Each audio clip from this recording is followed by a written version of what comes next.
L'enregistrement de la boîte noire de l'Airbus révèle qu'un des deux pilotes était enfermé dans le cockpit et ne répondait plus quand l'avion s'est écrasé. La première boîte noire a parlé.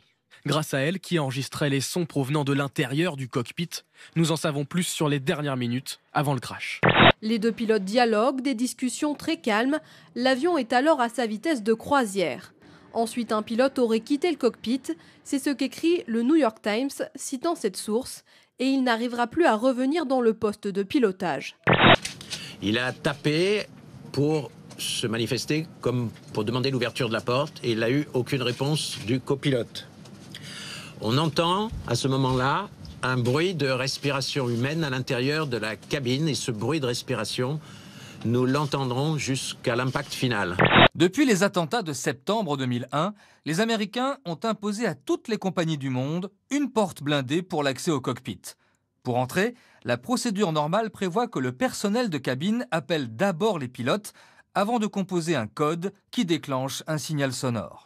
Je pense que les victimes ne se sont rendues compte qu'au dernier moment, au tout dernier moment.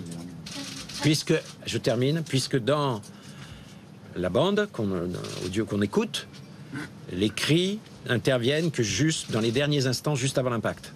Dans un Airbus A320, comme dans tout autre avion de ligne, un pilote de bonne foi n'a donc aucune raison de rester enfermé dans le cockpit, sauf s'il verrouille le système électrique ou s'il ferme manuellement la porte ou la trappe de secours. On entend ensuite taper à la porte, doucement, puis de plus en plus fort. Les personnes hors du cockpit appellent le copilote par son prénom, Andreas. Ils essaient de défoncer la porte, mais le copilote n'ouvre pas. Il serait donc resté seul dans le cockpit et aurait lui-même initié la trajectoire descendante de l'avion pour qu'il s'écrase.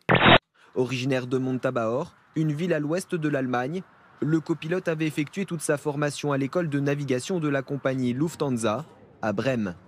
Il avait ensuite intégré en septembre 2013 sa filiale Germanwings. À son actif avant le crash, seulement 630 heures de vol. Le peuple français est ici à vos côtés dans cette épreuve, comme il l'est à l'égard de tous les pays qui sont frappés. Plus d'une quinzaine ont eu des ressortissants qui étaient dans cet avion. Les responsables politiques doivent faire preuve d'une très grande pudeur et d'une très grande réserve. Ce qu'on attend, c'est d'écouter, d'entendre les experts, les techniciens, les gens.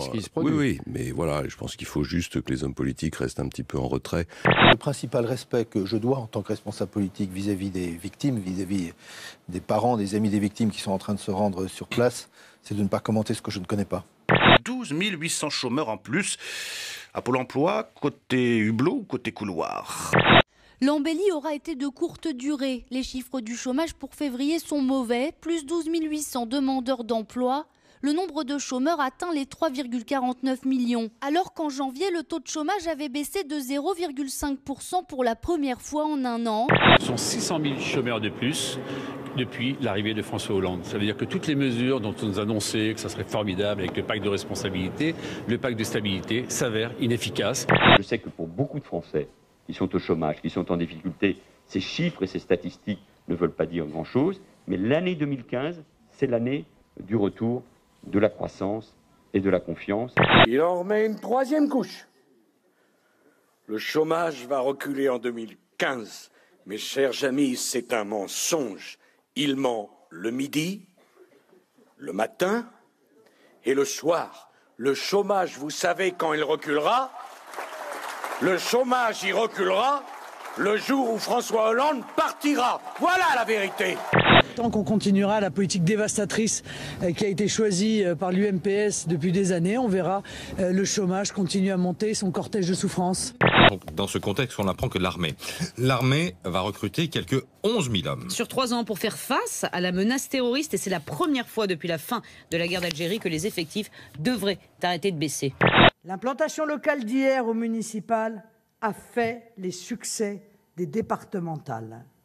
Les succès des départementales seront les triomphes des régionales. Troisième étape, mes amis, ça Ça démarrera juste après les élections régionales. Troisième étape, objectif l'Élysée. Il fait nuit en plein jour dans l'Oklahoma, une tornade impressionnante avec des éclairs et de la grêle. Une compagnie d'assurance vient de calculer que les dommages provoqués par ces tempêtes aux États-Unis coûtent de plus en plus cher. 10 milliards de dollars il y a 2 ans, 13 milliards en 2014.